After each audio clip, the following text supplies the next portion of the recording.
नमस्कार, जय श्री कृष्णा, जय श्री राधे। स्वागत है आप सभी का आपके अपने चैनल कुंडली शास्त्र में। मैं हूं आपका साथी एस्ट्रोलॉजर रतन सिंह। आज मैं आपके लिए लेके आया हूं आने वाले सप्ताह का संपूर्ण राशिफल।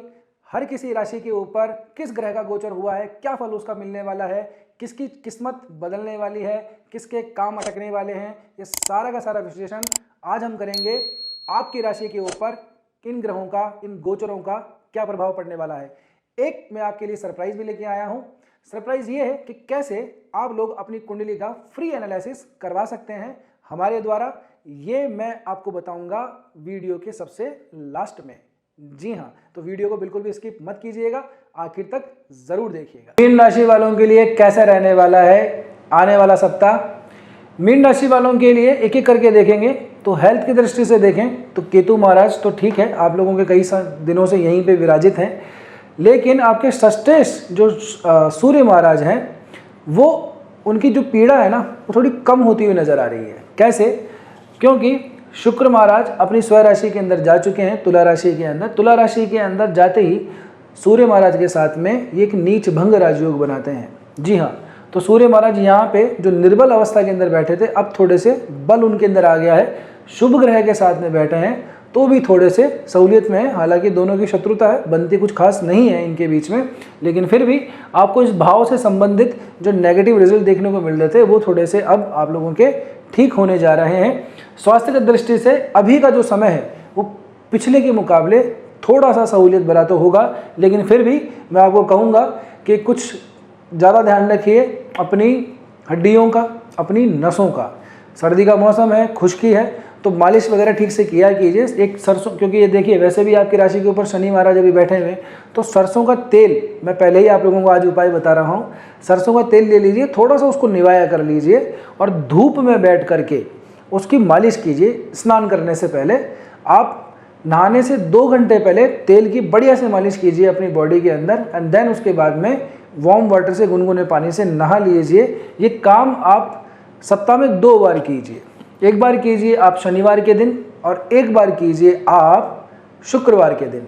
आप देखिएगा आपके जीवन में जो ऐसी परेशानियां जिनका कोई इलाज आपको समझ में नहीं आ रहा था, आपको लगेगा यार बहुत कुछ ठीक है, अब तो किसी बात की कोई समस्या ही नहीं है, दवाई वगैरह भी लेने की ज़रूरत इतनी नहीं पड़ रही है, या दवाइयाँ कम हो गई हैं। इस उपाय को करके देखिएगा। बात करें आपके रिलेशनशिप की, मैरिज लाइफ की, तो आपके रिलेशनशिप की तो बात में तो कोई समस्या है ही नहीं है। वैसे भी आपके गुरु महाराज ऑलरेडी बैठे हुए हैं उच्च अवस्था के अंदर, और किसी अशुभ ग्रह की दृष्टि भी जो है इस भाव के ऊपर विशेषतः पड़ती हुई दिखाई नहीं दे रही है। तो आपके प्रेम संबंधों के अंदर जो है समझ, आपसी परिपक्वता, ये विकसित होती हुई दिखाई दे रही है। 18 अक्टूबर को गुरु महाराज जो हैं अपनी इस राशि के अंदर आ चुके थे और 5 दिसंबर तक रहने वाले हैं, जैसे कि पिछली वीडियो में अपन ने डिस्कस किया था। तो अभी का जो महीना है पूरा नवंबर आप लोगों के लिए रिलेशनशिप के लिए परिपक्वता, मैच्योरिटी, अंडरस्टैंडिंग, कॉम्पैटिबिलिटी का टाइम है। तो आपस में एक दूसरे को जितना हो सके उतना समय दीजिए, एक दूसरे को समझेंगे, बात बढ़ेगी, रिश्ता एक दूसरे के बीच में मजबूत होगा। बात करें आपके विवाह के भाव की, आपके शादी के भाव की, तो आपका जो विवाह भाव का स्वामी है वो जाकर के बैठा है भाग्य भाव में भाग्येश के साथ। इतनी अच्छी बात है ये कि मैं इसकी जितनी प्रशंसा करूं उतनी कम है। सप्तमेश जाकर के नवमेश के साथ में युति बना ले तो ये सप्तमेश के लिए बहुत अच्छा हो जाता है।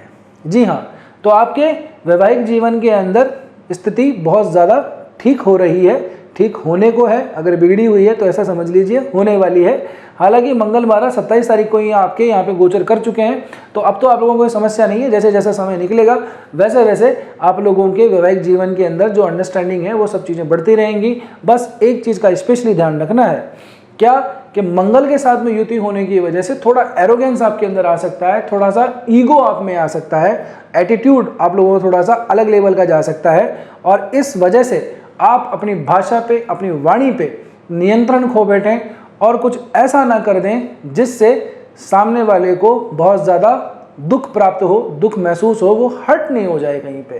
तो अपनी भाषा पे, अपनी वाणी पे नियंत्रण जरूर रखिएगा। आप लोगों को इसके अलावा और कोई चिंता करने की आवश्यकता विशेष रूप से नहीं है। बात करते हैं आपके बिजनेस की और आपके करियर की। तो व्यापार का स्वामी तो भाग्य भाव के स्वामी के साथ में बैठा ही है, किसी तरह की कोई समस्या आप लोगों के लिए है ही नहीं। साथ में यही आपके चतुर्थेश भी बनते हैं और मंगल महाराज आपके धनेश बनते हैं। धनेश, चतुर्थेश, सप्तमेश, इनकी युति बैठ हो जाए नवम भाव के अंदर, कहने ही क्या। तो आप लोगों के लिए तो ये समय पूरी तरह से सुख का भी है, भाग्य का भी है, धन का भी है और व्यापार में प्रगति का भी है। तो यदि कोई बड़ा काम करने का सोच रहे थे, कोई ऐसा कि आप अपने काम को बढ़ा लें, उसमें बड़ा इन्वेस्टमेंट कर लें, तो बेहिचक कीजिए, आपके लिए ये महीना पूरी तरह से साथ देने वाला है। चिंता करने की कोई ज़रूरत आपको नहीं है। करियर की दृष्टि से देखें तो भी दशमेश आपका पंचम भाव के अंदर बैठा है, उच्च का होकर के बैठा है। तो यहाँ पे भी आप लोगों को समस्या नहीं है, बस समस्या है शनि महाराज की, जो अपनी 10वीं दृष्टि से आपके दशम भाव को देखते हैं। अभी ये वक्री भी हो रखे हैं और शुरुआत के जो ये दिन रहेंगे 3 नवंबर और 4 नवंबर, ये 2 दिन यहाँ पे चंद्रमा जो है वो यहीं पे आपके शनि के साथ में गोचर करेंगे और एक विष योग बना लेंगे, जो कि आपके पंचमेश बनते हैं चंद्र महाराज। तो ये 2 दिन थोड़े से कठिनाई के हो सकते हैं। इन 2 दिनों के अंदर हो सकता है कि आपको अपने ऑफिस वगैरह के अंदर थोड़ा सा सुनना पड़ जाए। आपको लग रहा था कि काम मैंने कर दिया और बहुत अच्छे से हो गया, लेकिन वो बिल्कुल ही उल्टा हो जाए, तो थोड़ा सा सावधानी रखिएगा। हो सकता है कि कोई फाइल वगैरह ट्रांसफ़र करते हुए डेटा वगैरह इधर उधर हो जाए, तो बस इन चीज़ों का स्पेशली ध्यान रखिएगा। थोड़ी सी असावधानी आपके काम के अंदर दाग लगा सकती है। तो 2 दिनों की बात है, उसके बाद में कोई विशेष समस्या आप लोगों के लिए नहीं है। बात करें आपके फाइनेंस की, तो फाइनेंस की भी बहुत बढ़िया स्थिति होने जा रही है, क्योंकि आपका जो धनेश है वो नवम भाव के अंदर गोचर कर चुका है। धनेश का नवम भाव के अंदर आना, इसकी भी शास्त्रों में भूरी भूरी प्रशंसा की गई है और एक अच्छा एक तरीके से राजयोग ही बनता है। तो आपकी तो देखिए 4, 8, 12 जो है ना, ये सारे की सारी जल राशियाँ हैं, ठीक है। तो आपके पंचम भाव के अंदर उच्च के गुरु, नवम भाव के अंदर स्वराशि के मंगल और आपके राशि के ऊपर चंद्रमा का गोचर, ये थोड़ा सा आप लोगों के लिए विपरीत सा है, लेकिन फिर भी बाकी दोनों का देखा जाए तो स्थिति बहुत बढ़िया है। देखिए शनि महाराज जो है ना, वो गुरु की दोनों राशियों को कैप्चर किए हुए हैं। कैसे? एक तो मीन राशि के अंदर खुद बैठे हैं और धनु राशि को दृष्टि डालते हैं, लेकिन गुरु महाराज ने भी अपना पूरा जाल बिछा रखा है। देखो कैसे, गुरु महाराज जो हैं उनकी 7वीं दृष्टि शनि की मकर राशि में पड़ती है और 9वीं दृष्टि शनि के ऊपर पड़ती है। तो गुरु और शनि जो हैं आपस में एक दूसरे इन्फ्लुएंस हैं। शनि वैसे भी गुरु को अपना शत्रु नहीं मानते, उनके प्रति थोड़े से न्यूट्रल हैं, या यूँ कहें कि पॉजिटिव साइड के अंदर थोड़े से ज़्यादा हैं। तो अपने घर में बैठे हुए शनि महाराज को ये पीड़ा देने का प्रयास थोड़ा कम करेंगे। अपनी शुभ दृष्टि भी शनि के ऊपर डाल ही रहे हैं, तो आप लोगों को इतनी चिंता करने की ज़रूरत नहीं है। अमूमन आप लोगों के लिए समय ठीक ही है। 4, 8, 12 जो राशियां हैं वो बहुत बढ़िया स्थिति के अंदर आप लोगों की हैं। जल तत्व की राशियां हैं, उनके किसी के स्वामी साथ में बैठे हैं, तो कोई ग्रह उच्च का होकर बैठा है। आप लोगों के लिए कंडीशन अमूमन ठीक है। हाँ, कॉम्पिटिटिव एग्जाम्स की तैयारी करने वाले जो विद्यार्थी हैं उन लोगों के लिए थोड़ी सी राहत की खबर ये है कि आप लोगों के जो षष्ठेश हैं वो अब थोड़ी सही अवस्था के अंदर आ गए हैं। 15 डिग्री के ऊपर ये चले जाएंगे लगभग 1 तारीख के बाद में, और शुक्र के यहाँ पे आने से नीच भंग भी यहाँ पे क्रिएट हो रहा है। तो वैसे तो षष्ठेश का अष्टम में चले जाना जो है एक विपरीत राजयोग बनाता है। क्रूर ग्रह का क्रूर भाव में चले जाना अच्छी बात माना जाता है, वो हमें कोई नुकसान नहीं देता। तो आप लोगों के लिए स्थिति ठीक है। सूर्य महाराज थोड़ी सी अब शुभ ग्रह के साथ में भी आए हुए हैं, हालांकि इस बात का शुक्र को नुकसान है, लेकिन सूर्य महाराज के लिए कोई विशेष नुकसान वाली बात नहीं, बल्कि इतने दिनों से जो थोड़ी बहुत पीड़ा वो झेल रहे थे अपनी नीच की राशि के अंदर, वो अब थोड़ी सी कम होती हुई नजर आ रही है। तो कंपटीशन वाले एग्जाम्स की तैयारी करने वाले विद्यार्थियों के लिए थोड़ी सी राहत की खबर है। बाकी आप लोगों के दशमेश देखिए, अगर आपका रिजल्ट आने वाला है ना, तो ये समय आप लोगों के लिए बहुत बढ़िया है। देखिए आपके दशमेश जो हैं वो उच्च के होके बैठे हैं, आपके नवमेश में स्व राशि के होके बैठे हैं, है ना, और आपकी राशि के ऊपर से ही शनि का गोचर चल रहा है। शनि महाराज जो हैं अपनी 10वीं दृष्टि से आपके काम के भाव को देखते हैं। तो यदि ये मैट्रिक्स आपकी जन्म पत्रिका के अंदर भी बन रही है, इनसे संबंधित दशा, महादशा, अंतरदशा की इस तरह की कोई मैट्रिक्स आपकी बन रही है, तो इन दिनों के अंदर आपका जो परिणाम है वो आपके फेवर में आने वाला है। अगर ऐसा नहीं है तो थोड़ा सा आपको इंतज़ार करना पड़ेगा। बात करें आप लोगों के लिए एक महा उपाय की, तो आप लोगों को कुछ ऐसा उपाय करना चाहिए जिससे आप लोगों की छोटी मोटी जो समस्याएं, विशेष तक देखिए, क्योंकि आपकी राशि के ऊपर वैसे भी क्या है ना, अभी शनि की 7.5 चल रही है और 7.5 अपनी मध्यम अवस्था के अंदर है, उच्च अवस्था के अंदर है। ठीक है ना। गुरु महाराज तो चलो ठीक है 1 महीने के लिए आए हैं, उच्च के हो गए हैं, अब वापस चले जाएंगे, फिर वापस आएंगे, लेकिन ये जो 7.5 का जो पोर्शन है ये थोड़ा सा आप लोगों की पीड़ादायी है। बाकी कोई विशेष आप लोगों के लिए समस्या है नहीं। उपाय जो एक मैंने सबसे पहले आपको बताया, तेल की मालिश करके स्नान वगैरह करने का, ये तो आप लोग कर ही लीजिए।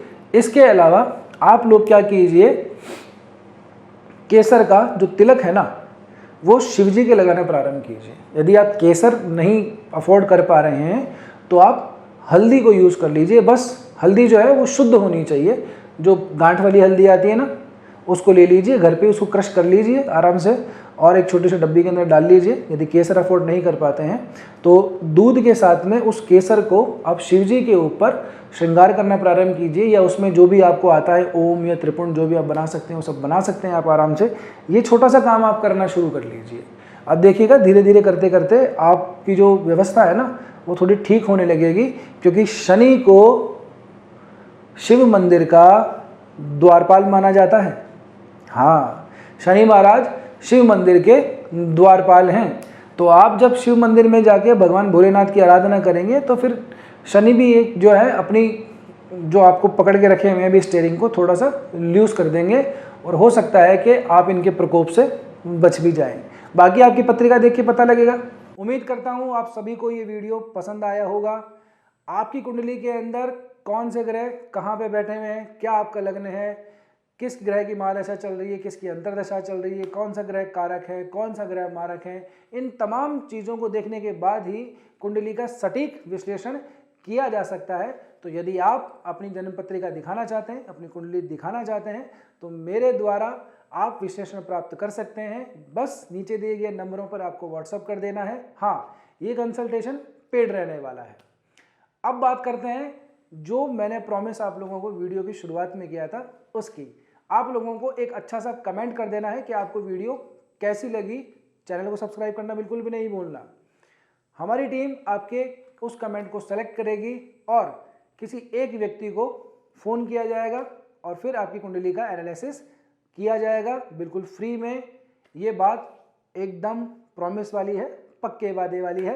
तो वीडियो को लाइक कीजिए, शेयर कीजिए और सब्सक्राइब कर लीजिए हमारे चैनल को।